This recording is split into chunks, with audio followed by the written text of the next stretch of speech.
6.5 लाख सैनिकों की मौत और यहां तक कि 16,000 से ज्यादा बेकसूर नागरिकों का खून।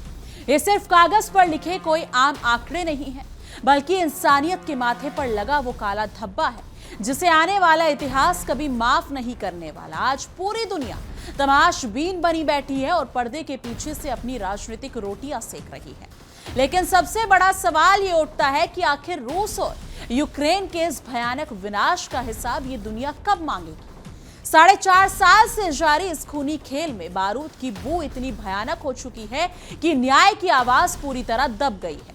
आखिर कब तक बेगुनाहों की लाशों पर सत्ता की दीवार खड़ी की जाती रहेगी। नमस्कार दोस्तों, आप देख रहे हैं हमारा एक खास शो बैटल ग्राउंड और मैं हूं आपके साथ तान्या ज्ञानी। नमस्कार, मैं हूं नंदिनी सिंह। फरवरी 2022 की वो काली तारीख जिसने हंसती खेलती वादियों को शमशान घाट में बदल दिया।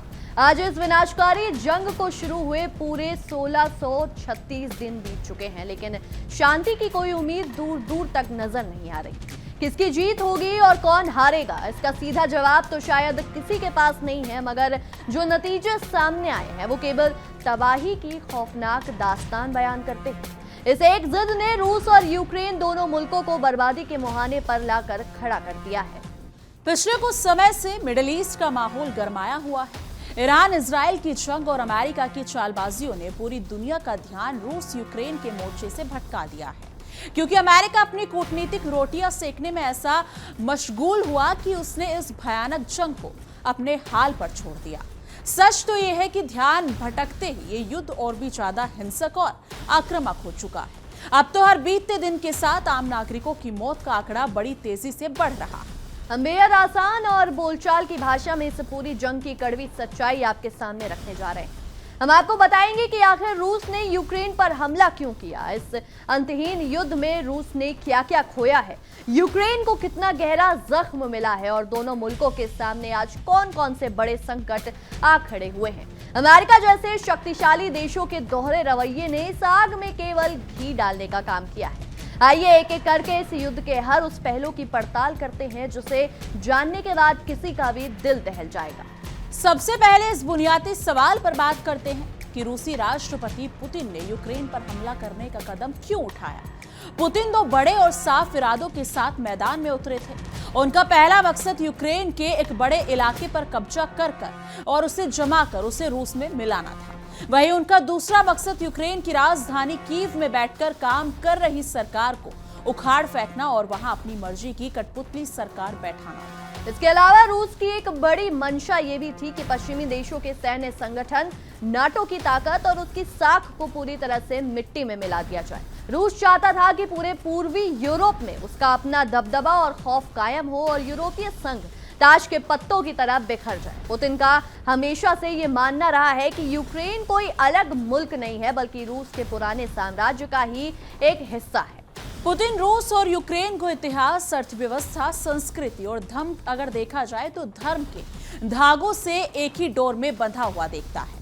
इसी सोच और अपनी पुरानी सनक के चलते रूस ने यूक्रेन जैसे स्वतंत्र देश पर हमला बोल दिया।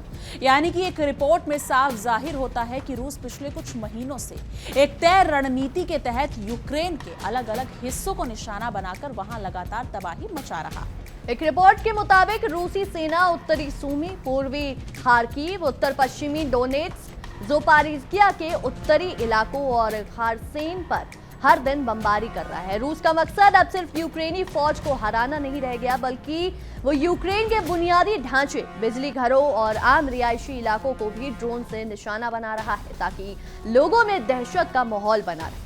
इस समय रूसी सेना बैलिस्टिक क्रूज और बेहद खतरनाक हाइपरसोनिक मिसाइलों का इस्तेमाल खुलेआम कर रही है। रूस इस कड़वे सच से अच्छी तरह से वाकिफ है कि यूक्रेन की सबसे बड़ी कमजोरी उसकी सीमित एयर डिफेंस क्षमता है। यानी कि यूक्रेन के पास आसमान से आने वाली मिसाइलों को रोकने के लिए पुख्ता इंतजाम नहीं है और रूस इसी मजबूरी का पूरा फायदा उठाकर तबाही मचा रहा है। बीते कुछ सालों में रूस ने अपनी ड्रोन तकनीक को बहुत तेजी से मजबूत किया है। इस युद्ध के दौरान रूस की रूबिकॉन नामक ड्रोन यूनिट काफी चर्चा में रही। यह खतरनाक यूनिट सिर्फ यूक्रेन के ड्रोन चलाने वाले ऑपरेटरों को ही निशाना नहीं बनाती, बल्कि मोर्चे के पीछे मौजूद फौजी ठिकानों को भी नष्ट कर देती है, जिससे यूक्रेन की रसद और राशन की सप्लाई लाइन पूरी तरह टूट जाती है। रक्षा विशेषज्ञों की माने तो रूस पिछले 4.5 साल से एक खास और बेहद निर्मल रणनीति पर काम कर रहा है। वो अपने सैनिकों के छोटे छोटे समूहों को आगे के मोर्चे पर ढकेलता है, यानी कि इन टुकड़ियों के साथ FPV ड्रोन, तोपे और दूर से वार करने वाले ग्लाइड बम मौजूद रहते हैं। रूस सबसे पहले कम अनुभव वाले नए सैनिकों को आगे भेजता है ताकि सामने से यूक्रेन की फौज गोली चलाए। आसान शब्दों में कहे तो रूस यहां सीधे तौर पर दूसरे के कंधे पर रखकर बंदूक चलाने वाली चाल चल रहा है। वो अपने ही नए जवानों को चारों इस तरह इस्तेमाल कर रहा है और चारी की तरह इस्तेमाल कर रहा है ताकि यूक्रेनी सैनिकों की सही लोकेशन का पता चल सके। जैसे ही यूक्रेन के ठिकाने की खबर मिलती है, रूस अपनी भारी तोपों और ड्रोनों से उस जगह पर गोली की बारिश कर देता है। रूस की यही अमानवीय रणनीति उसके अपने ही सैनिकों की मौत का सबसे बड़ा कारण बन चुकी है। जमीन पर कब्जे के दावों की बात करें तो रूस लंबे समय से ढिंढोरा पीटता आया है कि उसने यूक्रेन की बहुत बड़ी जमीन छीन ली है, लेकिन असली आंकड़े और एक रिपोर्ट में कुछ और ही कहानी बयां करती है। 2026 तक आते आते रूस के कब्जे वाला दायरा बढ़ने के बजाय कम होने लगा है। विशेषज्ञों के अनुसार रूस लगभग 400 वर्ग किलोमीटर जमीन से अपना हाथ धो चुका है। फिलहाल रूस के पास यूक्रेन के करीब 1.18 लाख वर्ग किलोमीटर जमीन मौजूद है, जो यूक्रेन के कुल क्षेत्रफल का लगभग 20% हिस्सा बनती है।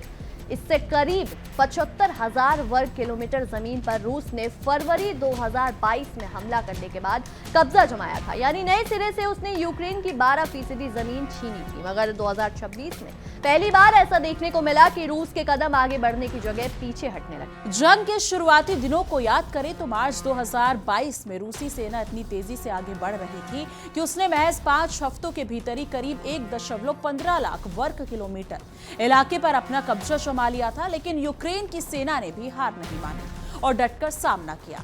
यूक्रेन ने अप्रैल 2022 तक पलटकर अगर देखा जाए तो पलटवार करके 35,000 वर्ग किलोमीटर इलाका वापस छीन लिया और नवंबर 2022 तक ये वापसी 75,000 वर्ग किलोमीटर तक पहुंच गई। लंबी लड़ाई में रूस को असल में कितना जानमाल का नुकसान हुआ, इसका एकदम सटीक आंकड़ा निकालना लोहे के चने चबाने जैसा मुश्किल काम है। रूसी सरकार अपने नुकसान के आंकड़े को हमेशा छुपाती है, मगर एक नई रिपोर्ट रूस की इन पोल पट्टियों को खोल कर रख रही है। रिपोर्ट के अनुसार फरवरी 2022 से जून 2026 के बीच रूस के 14 लाख से ज्यादा फौजी शहादत हुए, यानी कि हताहतों की इस संख्या में मारे गए, गंभीर रूप से घायल और लापता सैनिक सभी शामिल हैं।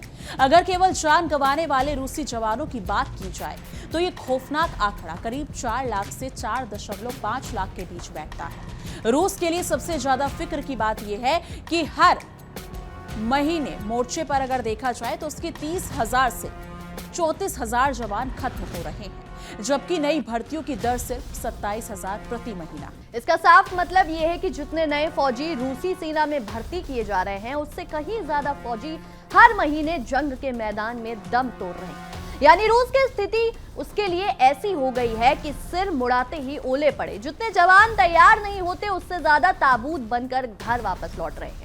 राष्ट्रपति पुतिन के लिए अपने इस नुकसान की भरपाई करना अब नामुमकिन सा हो रहा है। इतिहास के पन्नों को पलटकर देखें तो रूस ने पहले भी कई बड़े युद्ध लड़े हैं, लेकिन इस बार का नुकसान उसके पिछले सारे रिकॉर्ड तोड़ चुका है। यानी कि 1980 के दशक में हुए मशहूर सोवियत अफगान युद्ध में जितने सोवियत फौजी मारे गए थे, इस अकेले युद्ध में रूसी सैनिकों की मौत उससे 28 गुना से भी ज्यादा हो चुकी है। यह आंकड़ा ये बताने के लिए काफी है कि जंग रूस के लिए कितनी आत्मघाती साबित हुई है। इसी तरह अगर रूस के पहले और दूसरे चेचन युद्ध से तुलना करें तो उन दोनों युद्धों के कुल नुकसान से भी करीब 18 गुना ज्यादा सैनिक इस मौजूदा जंग की बलि चढ़ चुके हैं। अगर द्वितीय विश्व युद्ध के बाद से अब तक लड़े गए रूस और सोवियत संघ के सभी युद्धों की मौतों को एक साथ जोड़ दिया जाए, तब भी इस एक जंग में हुई मौतों का पलड़ा 9 गुना ज्यादा भारी नजर आता है। जान के इस बड़े नुकसान के साथ साथ रूस की माली हालत अगर देखा जाए तो अब डगमगाने लगी है। रूस के सेंट्रल बैंक के आंकड़े बताते हैं कि 2022 में युद्ध शुरू होने के बाद से वहां महंगाई की दर औसतन 8.6% पर बनी हुई है, जो 2021 में 8.4% थी। देखने में ये अंतर छोटा लग सकता है, लेकिन इस महंगाई ने आम रूसी परिवारों के बजट को पूरी तरह से अगर देखा जाए तो बिगाड़ कर रख दिया। सेंट्रल बैंक का ये अनुमान है कि 2026 में महंगाई 6.2% और 2027 में घटकर 4.6% पर आ सकती है। मगर रूस के लिए असली सिरदर्द उसकी आर्थिक विकास दर यानी जीडीपी ग्रोथ का ठप पड़ना है।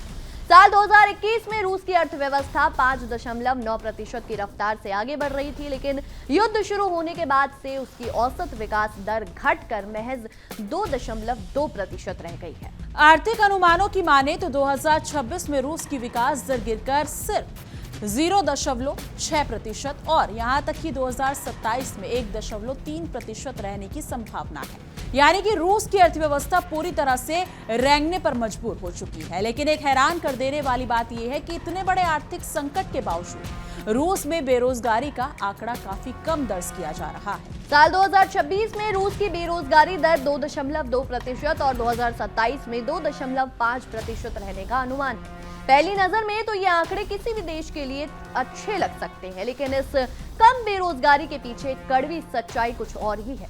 असल में युद्ध शुरू होने के बाद से रूस में काम करने वाले नौजवानों और मजदूरों की भारी किल्लत हो गई है। कामकाजी उम्र के लाखों पुरुषों को अगर जबरन सेना में भर्ती करके मोर्चे पर भेज दिया गया है, जबकि हजारों समझदार लोग देश छोड़कर विदेशों में शरण ले चुके हैं। यानी रूस में बेरोजगारी कम होने का असली कारण ये नहीं कि वहां कई और नई नौकरियां बन रही हैं, बल्कि सच तो यह है कि काम करने वाले हाथ ही गायब हो चुके हैं। इसे ही कहते हैं कि चिराग तले अंधेरा होना। रूस के व्यापारिक मुनाफे यानी ट्रेड सरप्लस पर भी इस जंग का बहुत बुरा असर पड़ा है।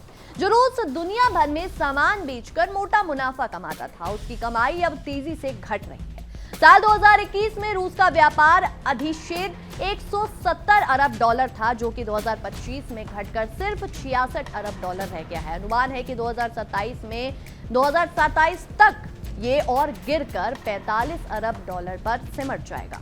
इस युद्ध की सीधी मार रूस की आम जनता की जेब पर पड़ी है। बैंक से कर्ज लेना अब आम लोगों और कारोबारियों के लिए बेहद महंगा हो चुका है। रूस के सेंट्रल बैंक ने बेकाबू होती महंगाई को रोकने के चक्कर में ब्याज दरें बहुत बढ़ा दी हैं। 2021 में जो मुख्य ब्याज दर 5.7% थी, वो 2025 में उछलकर 19.2% के स्तर पर पहुंच गई। इतनी भारी ब्याज दर होने की वजह से कंपनियों के लिए नया कारोबार शुरू करना या लोन लेना बेहद मुश्किल हो गया है।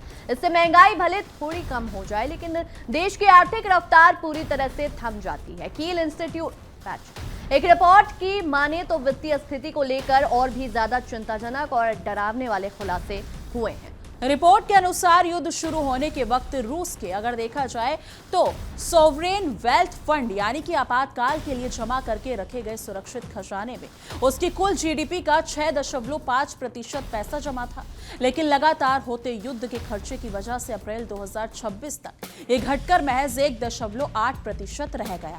यानी रूस अपनी पुरानी जमा पूंजी के दम पर अब तक टिके रहने की कोशिश कर रहा था, जो अब खत्म होने की कगार पर है। रूस की आर्थिक तंगी का अंदाजा आप इस बात से भी लगा सकते हैं कि 2026 के शुरुआती 3 महीनों में ही उसका बजट घाटा पूरे साल के तय लक्ष्य से कहीं ज्यादा आगे निकल गया।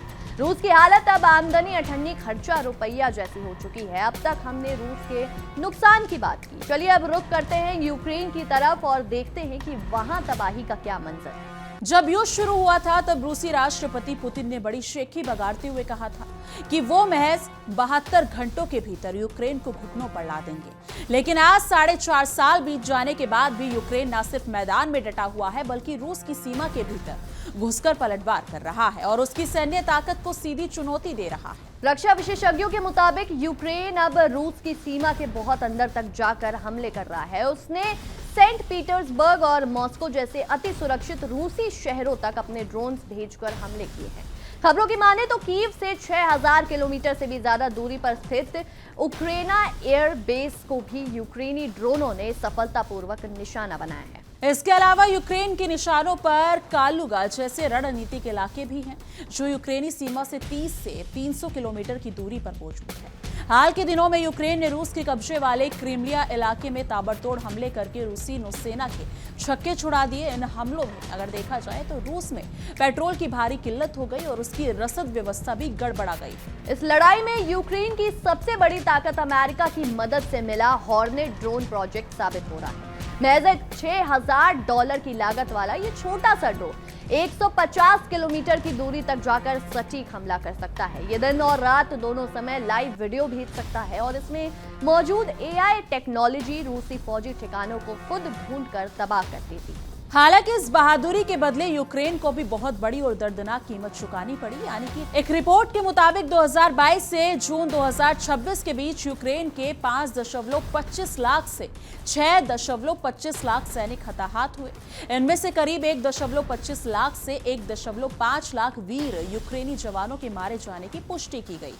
जानकारों का मानना है कि भले ही यूक्रेन का नुकसान बड़ा है, लेकिन रूस को हुए नुकसान के सामने ये काफी कम है। युद्ध के शुरुआती दिनों में रूस और यूक्रेन के हताहतों का अनुपात 2.1 से 3.1 के बीच था। यानी हर एक यूक्रेनी सैनिक के नुकसान पर रूस के 2 से 3 सैनिक हताहत हो रहे थे। लेकिन 2026 की पहली छमाही में ये अंतर अचानक बढ़कर 8.1 के स्तर तक पहुंच गया। इसका साफ अर्थ ये है कि अब यूक्रेन का एक सैनिक हताहत होता है तो उसके बदले रूस के 8 सैनिकों को अपनी जान गंवानी पड़ती है। यूक्रेन इस जंग में इतने लंबे समय तक सिर्फ इसलिए टिका हुआ है क्योंकि उसने जमीन पर एक बेहद मजबूत रक्षा पंक्ति बना रखी। यूक्रेन की सेना ने अपनी सीमाओं पर बारूदी सुरंगें, भारी तोपें, FPV ड्रोन और गहरी खाइयां खोदकर एक ऐसा सुरक्षा कवच तैयार किया है जिसे भेदना रूस के लिए नामुमकिन सा है। पूर्वी मोर्चे पर 20 से 40 किलोमीटर का पूरा इलाका रूसी फौज के लिए एक किल जोन में तब्दील हो चुका है, जहां कदम रखते ही रूसी सैनिक मौत की नींद सो जाते हैं। रक्षात्मक खेल खेलने के साथ साथ यूक्रेन ने 2026 की पहली छमाही में कई जगहों पर आक्रामक जवाबी हमले भी किए हैं। यानी कि इनमें सबसे बड़ा हमला अगर देखा जाए तो ऐसे इलाके में हुआ जो कई सीमा के पास स्थित है। यहाँ यूक्रेन ने रूसी सेना को पीछे हटने पर मजबूर कर दिया।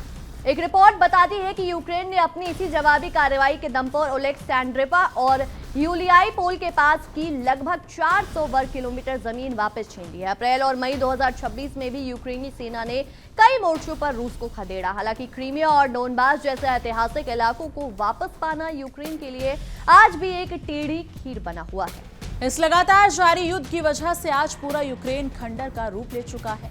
वर्ल्ड बैंक, यूरोपीय संघ और UN की एक रिपोर्ट के मुताबिक अगर हम यहाँ पर बात करें तो 2022 से 2025 के दौरान यूक्रेन को $195 अरब से ज्यादा का सीधा बुनियादी नुकसान झेलना पड़ा है। पिछली रिपोर्ट के मुकाबले ये आंकड़ा केवल एक साल में $19 अरब और बढ़ गया है। अगर यूक्रेन को इस तबाही से बाहर निकलकर दोबारा अपने पैरों पर खड़ा होना हो तो उसे अंतर्राष्ट्रीय स्तर पर बहुत भारी आर्थिक मदद की जरूरत पड़ेगी। यूक्रेन के परिवहन यानी ट्रांसपोर्ट सिस्टम को ठीक करने के लिए कम से कम $95 अरब से ज्यादा की रकम चाहिए, जबकि उसके तबाह हो चुके ऊर्जा और बिजली क्षेत्र को फिर से खड़ा करने के लिए 90 अरब के आसपास डॉलर की दरकार है। इसके अलावा यूक्रेन के व्यापार और उद्योगों को दोबारा चालू करने के लिए $63 अरब और उसके कृषि क्षेत्र को पुरानी पटरी पर लाने के लिए $55 अरब से ज्यादा की भारी मदद की जरूरत होगी। देश के कोने कोने में फैले जिंदा बमों, बारूदी सुरंगों और मलबे को साफ करने में ही अरबों डॉलर पानी की तरह बह जाएगा। यूक्रेन के लिए सबसे ज्यादा रुलाने वाली बात यह है कि उसके लगभग 14% रिहायशी मकान पूरी तरह तबाह या जमींदोज हो चुके हैं। इस तबाही की सीधी मार 30 लाख से ज्यादा बेकसूर परिवारों पर पड़ी है, जो आज उस हाड़ कपाने वाली ठंड और अनिश्चितता के बीच बिना छत के जीने को मजबूर है। इस पूरे घटनाक्रम में अमेरिका और उसके सहयोगी पश्चिमी देशों का रवैया बेहद शर्मनाक और स्वार्थी रहा है। अमेरिका ने हमेशा से इस आग को भड़काने का काम किया है। उसने यूक्रेन को सिर्फ उतने ही हथियार दिए जितने से अगर देखा जाए तो जंग खिंचती रही, लेकिन कभी ऐसा कदम नहीं उठाया जिससे युद्ध रुक सके। अमेरिका का असली मकसद रूस को इस युद्ध में उलझाकर कमजोर करना रहा है। पश्चिमी देश इस युद्ध की आड़ में अपने हथियार बेचकर भारी मुनाफा कमा रहे हैं, जबकि बेकसूर यूक्रेन और रूस के नागरिक इस आग में झुलस रहे हैं। अमेरिका की इस दोहरी नीति ने पूरी दुनिया को महंगाई, ऊर्जा संकट और खाद्य संकट के दलदल में धकेल दिया है। सच तो यह है कि अमेरिका की शह पर ही ये खूनी खेल इतने लंबे समय से चल रहा है। 16,000 से ज्यादा आम नागरिकों की मौत और लाखों बेघर लोगों के आंसू आज दुनिया के बड़े बड़े नेताओं और मानवाधिकारों के सब घोषित ठेकेदारों से सवाल पूछ रहे हैं। क्या वोटो पावर रखने वाले देश सिर्फ अपने फायदे के लिए इंसानी जिंदगियों का सौदा करते रहेंगे? क्या संयुक्त राष्ट्र जैसी संस्थाएं सिर्फ तमाशा देखने के लिए बनाई गई हैं? इस मुद्दे पर आपको क्या कुछ लगता है? आपकी क्या कुछ राय है? कमेंट सेक्शन में जरूर साझा कीजिएगा। बाकी देश और दुनिया की तमाम बड़ी खबरों के लिए देखते रहिए इंडिया डेली 24/7 और हमारा एक खास शो बैटल ग्राउंड। देखिए इंडिया डेली 24/7 अब आपके स्मार्ट टीवी पर। इंडिया डेली मौजूद है सभी डिजिटल प्लेटफॉर्म पर लाइव और लगातार। इंडिया डेली 24/7 हर दिन राष्ट्र को समर्पित।